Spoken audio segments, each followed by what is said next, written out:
함경도 풍산은 풍산개로 유명하다. 풍산개는 진돗개와 유사하나 더 크다.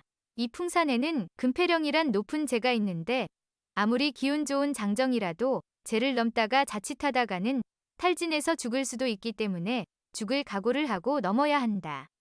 조선시대 어느 해 늦은 봄날, 페포파립의 나그네 하나가 허위단심 이 재를 넘어가고 있었다. 기어코 넘어야겠다는 일념에서 걸음을 떼어놓기는 하나 시장도 하고 기운이 지쳐서 제대로 발걸음이 놓이지 않았다. 가까스로 마루턱을 넘었으나 가파른 내리막길을 당하여 비틀대다가 그대로 쓰러져 버렸다. 시간이 얼마를 흘러도 나그네는 일어날 줄을 몰랐다. 때는 마침 봄철이라 아랫마을 부녀들이 나물 바구니를 옆에 끼고 여기저기 흩어져서 산나물을 뜯고 있었다. 삽주, 두릅, 고사리며 고비, 도라지, 어하리가 지천으로 많았다. 정신없이 나무를 뜯던 한 부인이 쓰러진 나그네를 보고 소리를 질렀다. 에구머니, 누가 죽어 넘어졌네. 무어라고? 저만큼서 두릅을 따던 여인이 되물었다. 여기 누가 죽어 있어. 먼저 본 여인이 공포에 떨리는 음성으로 간신히 대답했다. 이리하여 여기저기 흩어져 있던 여인들이 하나둘씩 달려왔다. 에이그, 무서워라. 하며 피하는 색시도 있고 어디 하고 달려드는 부인네도 있었다. 숨이 끊어졌나? 글쎄, 죽은 사람 같지는 않은데 언덕에서 굴러떨어졌나 본데 아마 까무러쳤나 보다. 여인네들은 모두들 제각기 한마디씩 했으나 가까이 가려 하지 않았다. 그때 한 부인이 바싹 다가가서 들여다보더니 죽지는 않았다. 지쳐 떨어졌는데 그래 하니 그들 중에는 에이 가엾어라 하고 동정하는 여자도 있었다. 그러나 여인네들로서 지쳐 쓰러져 있는 남정네를 어떻게 할 도리는 없었다. 그냥 놔두면 탈진해서 죽을 텐데 이걸 어쩌나. 그대로 두고 가지 뭘. 이따 깨어나겠지. 우리가 어떻게 해. 이대로 버려두면 살아나지 못할 거야. 이러면서 발길을 돌리는 여자도 있었고 안타까운 듯이 하며 머뭇거리는 여자도 있었다.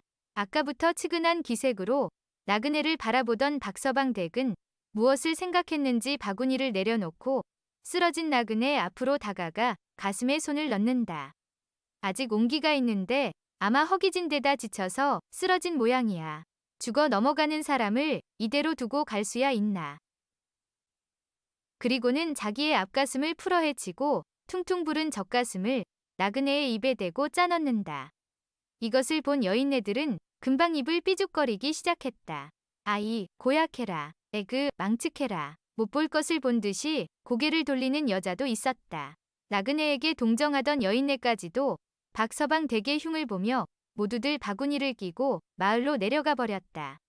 박서방 댁은 그들이 흉을 보건 말건 마을로 돌아가는 아낙네들은 상관하지 않고 한쪽 젖을 다 짜넣은 뒤 나머지 젖까지 짜서 먹였다.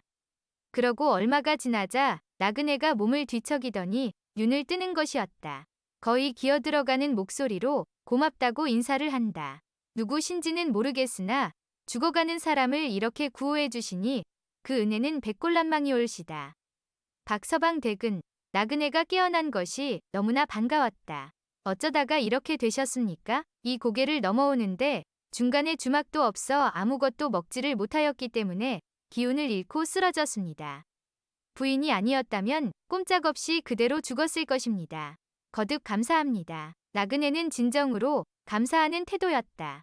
그리고는 비틀비틀 일어났다. 그럼 우선 무엇으로 요기를 해야 할 터이니 요 아래 마을까지 내려가십시다. 박서방 댁이 이렇게 말하자 나그네는 더욱 감격해서 참 무어라 고마운 말씀을 드려야 할지 모르겠습니다. 하고 제삼 고마워했다. 그렇지만 탈진해서 쓰러졌던 사람이 걸음인들 제대로 떼어놓을 리 없다. 나물 바구니를 바닥에 내려놓은 박서방 댁은 나그네의 어깨를 부축하며 한 발 한 발 비탈을 내려오기 시작했다. 한편 나물도 안 뜯고 곧바로 마을로 내려온 여인들은 박서방을 찾아가 그 아내가 어떤 비렁뱅이 사내에게 젖을 먹이고 있다고 고해 바쳤다. 저런 고약한 년이 있나. 박서방은 그 말을 듣는 순간 분노가 치밀어 한달음에 아내를 찾아 산으로 내달았다. 고해 바친 여인네들도 뒤를 따르고 이 소문은 한 입 건너고 두 입 건너서 순식간에 온 마을에 퍼져 무슨 구경거리라도 생긴 듯이 상기슭으로 모여들었다. 시근거리며 올라가던 박서방은 나그네를 부축하고 내려오는 자기 아내와 마주쳤다. 박서방은 경위를 따지려고도 하지 않고 대뜸 소리부터 질렀다. 이 환양년아. 이어서 박서방은 자기 아내의 뺨을 후려갈 끼니 불시에 뺨을 얻어맞은 박서방 댁은 뺨을 감싸면서 항의했다. 아이고, 왜 이래요? 이년아, 몰라서 물어. 이게 무슨 흉한 꼴이냐? 박서방은 아내에게 달려들어 함부로 치고 발길질을 했다. 함께 내려오던 그 사나이는 이 꼴을 당하자 처음에는 어쩔 줄을 모르더니 그냥 두어서는 안 되겠다 생각하고 말리러 끼어들었다. 여보시오. 진정하시고 내 이야기를 좀 들어보시오. 무얼하고? 참으라고? 너는 도대체 웬 놈의 자식인데 남의 계집을 탐내?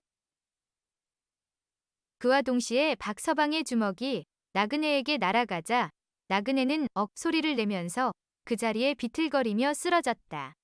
이를 본 박서방 댁은 나그네에게 달려들어 일으키며 남편을 책망한다. 아이고 이게 웬일이야? 이 사람이 무슨 죄가 있다고 이래.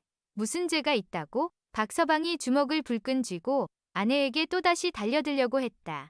아 잠깐 참으시오. 내 말을 잠깐만 들어보시오. 그 나그네가 다시 말리려고 일어나자 박서방은 이번에는 냅다 발길질을 해대었다. 어이쿠, 어이쿠, 이놈아, 들어보긴 무얼 들어봐. 아이쿠, 또 한 번 걷어차이니 나그네는 마침내 땅바닥에 나동그라졌다. 박서방은 다시 아내에게 달려들어 주먹을 휘둘렀다. 이년아, 대체 저놈이 누군데 네가 젖을 먹이고 지랄이냐? 이 연병하려나. 박서방은 소리소리 질러가면서 아내에게 주먹질을 하고 있었지만 동네 사람들은 담을 치듯 둘러서서 무슨 큰 구경거리나 되는 듯이 보고만 있을 뿐 한 사람도 말리려는 사람이 없었다. 이대로 두었다가는 무슨 일이 일어날 것만 같았다. 나그네는 애원조로 박서방에게 사정을 한다. 여보시오. 글쎄 내 말을 좀 들어보시오. 이 부인네가 무슨 잘못이 있다고 그러시오. 그러나 극도로 흥분한 박서방에게 그런 말이 통할 리 없었다. 아니 아무 소리도 들리질 않고 오히려 그의 분노를 자극할 뿐이었다. 미친 듯 날뛰는 박서방은 살인이라도 저지를 것만 같았다. 형세가 험악해지는 것을 직감한 나그네는 두어 걸음 물러서더니 고이춤에서 둥글넓적한 물건을 들어 보이면서 대갈했다. 이놈아, 이것이 안 보이느냐? 나그네는 아까와는 달리 기세가 등등했다. 두 주먹을 불끈 쥐고 달려들던 박서방도 그 당당한 의세에 눌려 움찔하며 쥐었던 주먹을 도로 놓았다. 마패다, 마패야. 그때 구경꾼 중에서 누군가 소리치자 모두들 놀라 눈이 휘둥그레졌다. 암행어사다. 암행어사 어른이시다. 동네 사람들은 얼굴빛이 변하면서 몇몇은 땅에 엎드리고 박서방도 사태를 짐작했는지 그 자리에 엎드렸다. 거렁뱅이로만 알았던 그 나그네는 한 번 출두하면 산천초목까지도 벌벌 떤다는 암행어사였던 것이다. 소인이 무식하여 죽을 죄를 지었습니다. 박서방은 기어들어가는 목소리로 죄를 청하자 아직 서서 구경하던 나머지 사람들도 일제히 그 자리에 엎드렸다. 어사또는 천천히 입을 열었다. 내가 이 높은 죄를 넘느라고 먹지도 못하고 다 죽게 되었더니 다행히 너의 처같은 인정 많은 사람을 만나 죽을 목숨이 다시 살아났다. 그러므로 그 아름다운 마음은 칭찬을 해도 부족하거늘 도리어 그녀를 꾸짖고 때리는 것은 무도한 짓이 아니냐? 어리석은 놈이 눈이 어두워 어사또이신 줄 모르고 죽을 죄를 범했사오니 그저 목숨만 살려주시기 바랍니다. 하여간 나는 내 처의 은혜를 입었으니 그 은혜를 갚아야 하겠거니와 다음부터는 누구를 막론하고 포악한 짓을 하지 않도록 조심하라.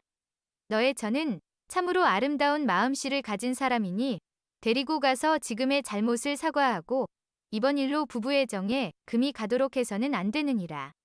어사는 말을 마치자 모든 사람들에게 집으로 돌아가도록 명한 후 지팡이를 짚고 어디론가 갈 길을 가버렸다. 박서방과 마을 사람들은 집으로 돌아와서도 마음이 놓이지 않았다. 어사또를 그렇게 욕보였으니 필경 무사하지는 못할 것이라고 모두들 걱정을 했다. 과연 그로부터 사흘이 지난 후 관가에서 박서방 내외를 불렀다. 아이고, 이제는 큰일이 나나보다. 이젠 죽었다. 살아날 길이 없어. 이들 부부는 절망과 탄식 속에 두근거리는 가슴을 안고 동원뜰에 들어가 꿇어 엎드렸다. 마루에는 어사또와 고우런이 앉아 있었다. 네가 박아무개냐? 엊그제 그 어사가 물었다. 내 소인이 틀림없습니다. 너를 부른 것은 다름이 아니라 내가 너의 처에게 크나큰 은혜를 입었으나 무엇으로든 갚지 않을 수가 없구나. 보아하니 너의 사는 형편도 구차한 듯한데 다른 것보다 살림을 좀 늘려줄까 하니 소원을 말하라. 소인의 계집이 어사또께 그만한 일을 했기로써 은혜라 이르실 게 있겠습니까? 도리어 소인이 어사또께 죽을 죄를 지었으니 이대로 돌려보내주시면 그것이 소원이 되겠습니다. 나의 임무는 함경도 지방의 민정을 살피고 민심을 헤아려 착한 일은 권면하고 악한 일은 징계하는 것이다. 그러므로 내 처와 같은 선행을 포상하지 않는 것은 내 임무를 저버리는 것이 된다. 내가 사또와 의논하여 너에게 응분의 은혜를 베풀고자 했으니 너는 조금도 사양하지 말지어다. 이렇게 되었으니 더 사양할 도리가 없었다. 박서방은 잠시 생각하다가 입을 열었다. 죄로 다스리지 않고 이처럼 고마우신 처분을 내리시니 환감하옵니다. 굳이 소원을 말씀하라 하시니 아뢰겠습니다. 소인의 마을 앞에 있는 연못을 주시면 그곳에 잉어를 길러 잘 살 수 있겠습니다. 너는 무력 또한 적으니 가상할 만하구나. 그러나 작은 연못 하나로는 살아가기 어려울 터이니 그 연못 아래에 딸린 전토를 모두 주겠다. 이것을 대대손손 잘 전해서 내 처의 아름다운 마음씨가 언제나 잊히지 않도록 하라. 박서방 내외는 너무나도 고마워서 몇 번이나 머리를 조아리며 눈물을 흘렸다.